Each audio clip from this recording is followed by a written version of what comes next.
This is the first of what I'm hoping will be a suite of History 2EH3 videos, just to sort of run you through the first collaborative project where we'll be looking at the newspaper research, visualization, and analysis. So really what I want to do right now is just sort of show you what you'll be doing over the next week or two leading up to the February 10th deadline where you need to have some word clouds online. So here's step one. Basically, this is the McMaster Library homepage, which I hope everyone is familiar with. We are going to be working in the ProQuest historical newspapers and working in the New York Times. I just figured for the sake of simplicity, working with the New York Times in a singular manner or focusing only on that newspaper was probably the best approach. So welcome to ProQuest. You can see news and newspapers. There's a remarkable array of online resources here. We can be searching the Globe and Mail, the New York Times, the Wall Street Journal, the Washington Post, over a significant period of time. We're going to focus, as I said, on the New York Times. First step is to get into an advanced search mode, which you can do right here. And this will bring up a series. This is sort of your, I guess, command central, if you like, where you'll be conducting your searches. Your TAs are going to give you some terms to look up. I'm going to start, I'm kind of curious myself about the relationship between carcinogens and food. And so I'm going to use these terms. Don't use the terms I'm using, but you can at least see sort of what I'm doing and how this is working. So I'm going to type in my search terms here. We're going to give you a specific date range. We'll give the dates a specific date range, but then within each group, you're going to have your own sort of set of responsibilities in terms of time frame. For the purposes of this, I'm interested in the 1980s. I'm playing with a project that's sort of peripherally related to this History of Cancer course on the history of toxic fear in the 1980s. And you can imagine how cancer and carcinogens, and indeed carcinogens perhaps in foodstuff, might be a worthwhile search for me. So, setting the specific date range, sorry, I'm getting ahead of myself here. The only option you have originally is all dates, but you can bring it down to specific date range. I've entered 1980 to 1989, so that will search for all the newspaper articles that contain carcinogens and food anywhere in their text during that time frame. You can leave the document type open for now. I think it's probably easiest just sort of to collect everything. As I mentioned, we're going to focus exclusively on the New York Times, so you want to click on that. Now the two next steps I think are actually kind of important. Because this is a history class and because actually chronology matters a great deal here, we need to sort our results not by relevance but by publication date, starting with the oldest and moving to the latest, and I'll show you why that's relevant in due course. Also, for saving time and all kinds of things, expanding the number of items on the page to the maximum possible is going to be a big time saver, especially if you're working with a slow internet connection. So, just to reiterate here, I've got carcinogens and food anywhere in the newspaper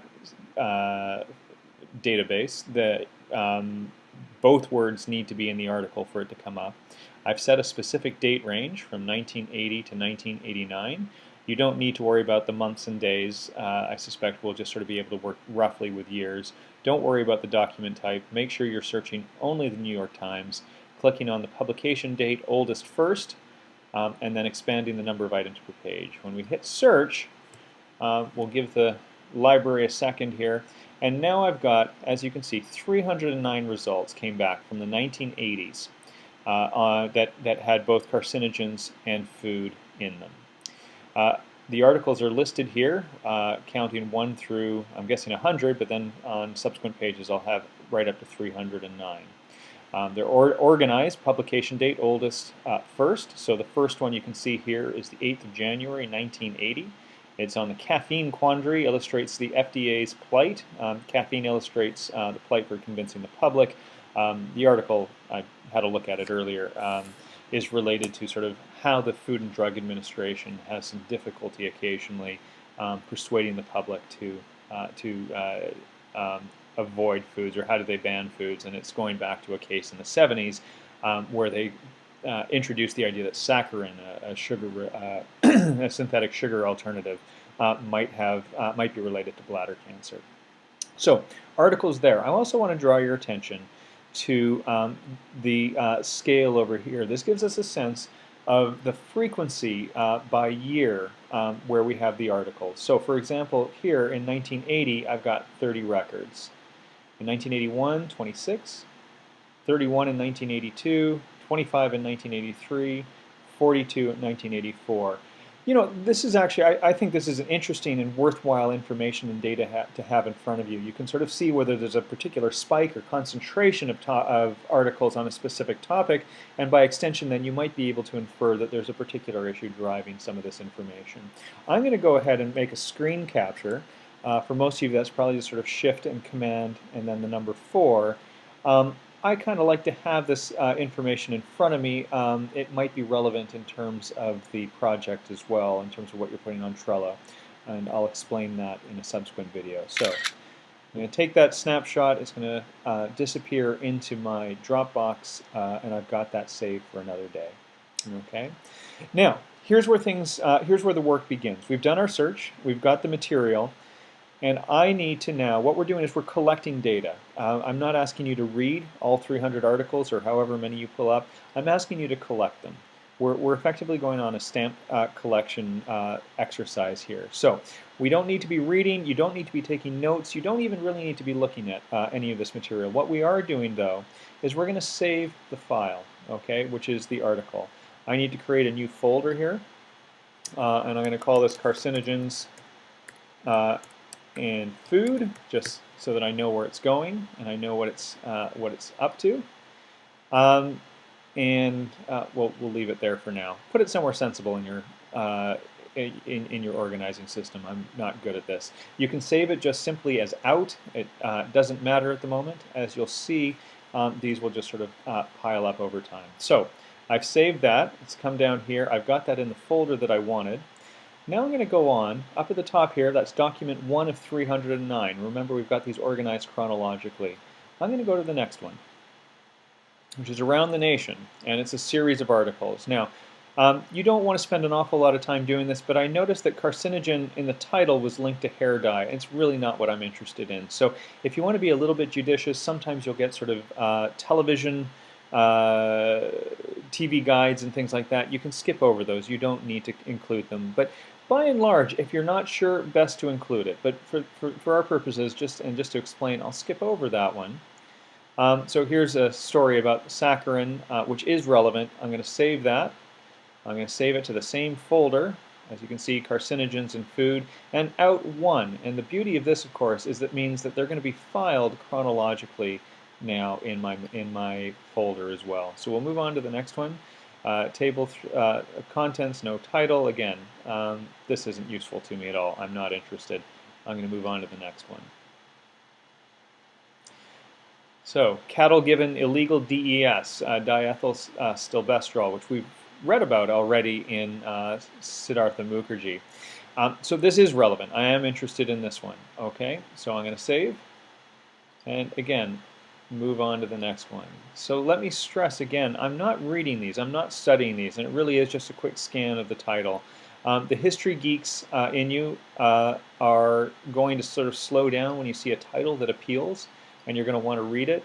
That's fine. I'm thrilled when people are excited about what they're looking at, but again, not necessary. We're just clicking, saving, moving on to the next one. EPA slow to act on 3-year-old law. I'm going to assume that's about food as well. And again, given that carcinogen and food needs to show up in each of these articles, you can feel reasonably confident that what you're finding is going to be relevant. And again, it really is just sort of the TV guides that you're not interested in, or if it's very evident that from the title alone that it's not germane to what you're talking about. What we're doing here is basically sort of collecting data.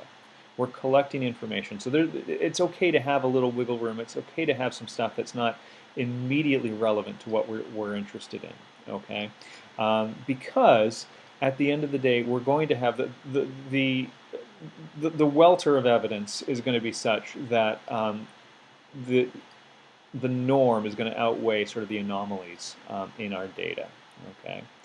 And I can keep doing it. You can see what I'm doing here. basically, what we're doing is we're collecting. And I want to collect all 300 of these titles in the same folder. And from there, then, we can conduct a variety of data visualization techniques, which are going to be the next part of the project and a subsequent part of the video, or of another video, that's to say. Let me also just sort of very quickly, before I finish here altogether, just one last step, if I may. So I've already forgotten where I hid the folder, and again, you want to put it somewhere sensible, which is the exact opposite of what I'm doing. Phew, okay, I remembered. Now, remember that first one, it had nothing on it. There was no out. It's going to wind up at the bottom, and that can sort of, I mean, not hugely skew your results, but our chronology will matter, as you'll see in a subsequent video. So it's probably not a bad idea to type in, give it a 0, and as you'll see, it now shoots up to the top.